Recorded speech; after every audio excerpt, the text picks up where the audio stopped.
Josh Vecchio here, mortgage broker with Hunter Galloway, the home for home buyers across Australia.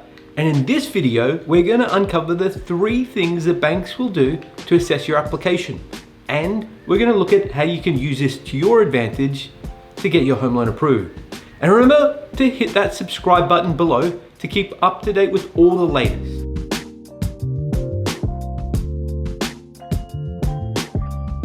Number 1, the bank's scorecard.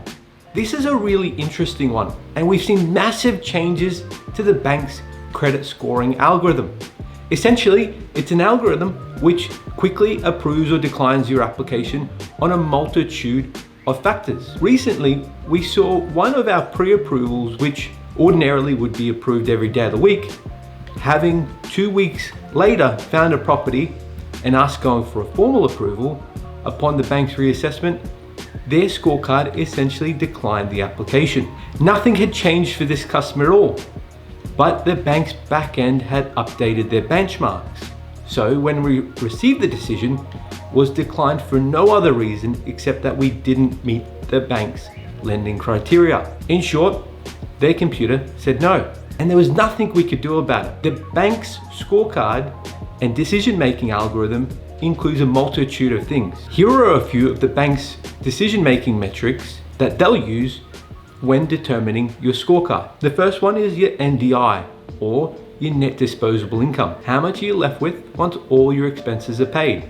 The higher the better. NSR, known as your net servicing ratio. So how close to your limit are you? Lenders are more and more reluctant to allow people to lend to their limits, particularly with everything going on at the moment. So you'll want to avoid borrowing to your maximum and try to be under your limit. DSR, or your debt servicing ratio, it's essentially a benchmark to see how much of your income you're using versus the amount of debt you hold. LVR, or loan to value ratio, essentially it's how much you're lending versus the property value. The value is deemed by the bank's valuer and not necessarily the purchase price. CCR, or your comprehensive credit reporting. Now the banks have access to your previous repayment history spanning over 2 years. And this includes your past accounts, which are both open and closed. And your HEM, or your household expenditure measure. This is looking for how far your monthly living expenses are over or under the bank's expected benchmark. Other things outside of these which will impact your scorecard include your profession, your time enroll, the postcode of both where you're living and looking to buy, your age, marital status, number of dependents, and even how long you've been in your current residence. What you can do to increase your chances of success against the bank's scorecard includes to firstly, stay under your limit. And this is a big one. Know your maximum borrowing capacity and be under it. The next one is to be in your position, that is your job position, for at least 6 months. The next is to budget. Aim to be within the bank's expected monthly living expenditure, to have a healthy savings history, to have little or no debt, and finally, to have a clean and clear credit history. 2, the 5 C's of credit. There's a lot of confusion out there how the banks assess applications. I mean, why would the bank decline your application if you've got a few missed payments but have a big deposit and a huge income to boot? Well, the 5 C's explains this. And in short, they're character, capacity, capital, collateral, and condition. Let's break each down individually so we can gain a greater insight. The first is character. There's much to unpack with this one. Whilst you might meet all the bank's requirements, you might still be declined if the bank believes your character is unacceptable. There are a few points here when determining if your character is acceptable. The first is your credit score. Essentially, the lower your credit score, the worse your deemed character is. The next is your savings history. The bank wants to know that you're serious about what could be arguably one of the biggest financial commitments you'll ever have in your life. So by having a savings history, it'll show that you've put a plan in place, and this is not a spur of the moment of decision. How much debt you have? So try to avoid having too much debt where possible. Things like car loans and credit cards, and even Afterpay. If you can close these down, do it, as will have a marked impact on the bank's view of your character. Savings versus income earned. Okay, so you've earned 120,000 but have nothing to show. The banks want to see that you have the ability to moderate. monthly expenditure. Keeping this under control goes a long way for improving your chances of approval. Any late payments? This is a really bad sign for your character. The bank treats each other bank as if it's a family member, so be sure to keep this in mind. Payment plans for tax. If you're self-employed, the bank looks at not only how much you earn, but also your ability to manage your financial affairs. So try to avoid tax payment plans if possible. Assets versus liabilities. Generally speaking, the banks will only consider assets such as shares, savings, and equity, and therefore, if these assets are outweighed by things such as credit cards, personal loans, and say Afterpay, will have a negative impact on your character score. If you're borrowing under your limit, living under your means is a big plus. So remember to keep under your limit. How much skin you have in the game? Banks know that the more money you put down, the higher the chance you'll meet your repayments and won't default.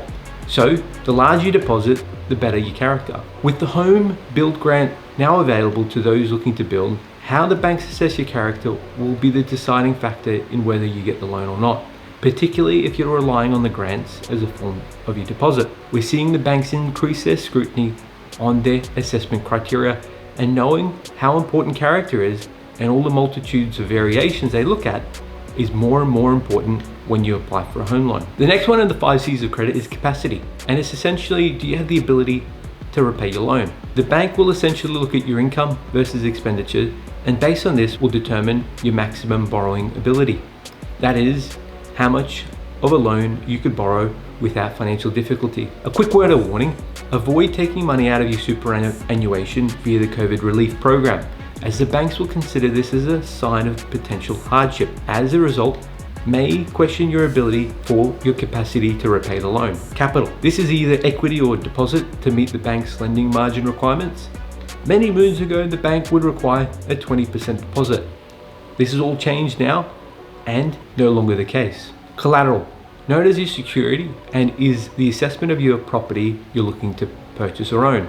So if the property is unique, for example, an apartment with less than 50 square meters, then the bank may require a bigger deposit or possibly be unable to help altogether. And finally, condition. This essentially looks at both your current and future market changes. Essentially, anything that might affect your ability to meet your repayments both now or in the future. And 3, the new banking code of practice. In 2019, the bank launched a royal commission into the bank's conduct. Since then, the government released a banking code of practice. And as such, the bank now needs to consider not only the 5 C's of credit, but also this banking code of practice. Because of this, we've seen big changes in how the banks now assess guarantor home loans. Prior to the Royal Commission, it was very common for the banks to do little, if not no inquiry into the guarantor's position. And if this wasn't bad, on top of it would allow applicants to consolidate everything under the sun into a guarantor home loan. So if you're looking to buy for $700,000 and had $150,000 in car loans and personal loans, the bank would not only fund the property purchase, but would also put other costs such as stamp duty and allow you to consolidate that $150,000 in contingent liabilities into the mortgage. They'd wrap this all up and put onto the guarantor loan. This is now all changed and it's probably for the better. Now the maximum the banks can consider is generally 100% of the purchase price. And on top of all of this, the banks are now looking at the guarantor to ensure they're suitable. Some of the criteria points the banks are now looking at for guarantor home loans is, would the guarantee put the guarantor in a vulnerable situation if the debt was called upon? Can the guarantor afford the repayments of the debt if the applicants fail to meet their commitment? And are the guarantors vulnerable? That is, too old or dependent on a small pension. So if you're looking to get a guarantor home loan, aim for the following. Firstly, have a minimum 5% saved up over a prolonged period. Secondly, ensure your parents are still working or your guarantors are still working. And finally, reduce the debts you have. The goal is to have no credit cards or loan if possible. So now it's over to you. Are you looking to buy your first home? Do you know here at Hunter Galloway we help people across Australia? So whether you're looking to refinance, purchase or build, you're in good hands. Simply reach out and call us on 1300 088 065 or visit us online at huntergalloway.com.au. Thanks for watching, and remember, hit that subscribe button below. And until next time, I'll see you then.